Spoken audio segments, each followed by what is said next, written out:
C'est inadmissible. Il y a une dame, elle a perdu son mari, elle a perdu sa maison en remboursant les emprunts. 38 000 euros qu'elle devait rembourser.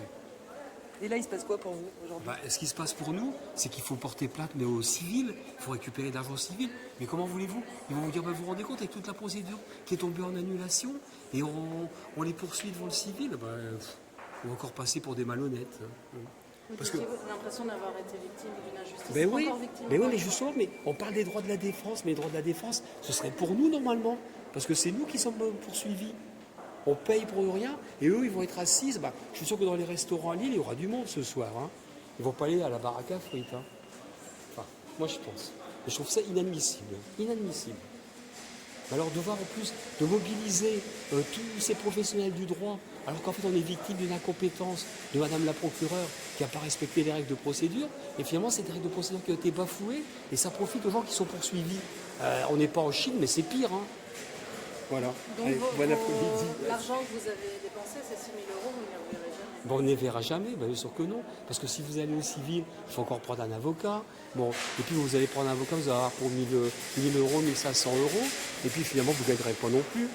Parce qu'ils trouveront que finalement, c'est vous qui vous êtes laissé avoir, et puis c'est tout. Hein. Ils vont dire que c'est des procédures commerciales. Vous avez accepté ça, vous avez signé, c'est tout. Hein. Voilà. Vous envisagez une suite aujourd'hui?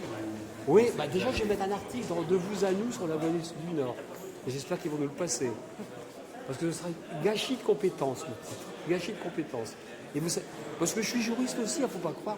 Vous savez, les droits de la défense, hein, ça c'est un article, c'est une dissertation qu'on fait quand on est en fac de droit, hein, les droits de la défense. Mon cher ami, vous ferez pour mercredi prochain les droits de la défense. Alors l'article 6 de la CEDH, et alors il y a aussi des articles. Ça, il a bien travaillé le petit sous-fifre de Franck Berton. Après, lui est arrivé, pof, allez hop, les stockades. Ah mais c'est ça.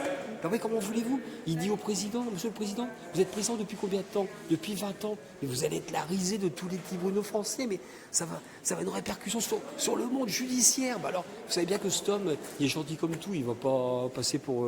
parce que sinon, ça sera en cours d'appel, puis en cassation.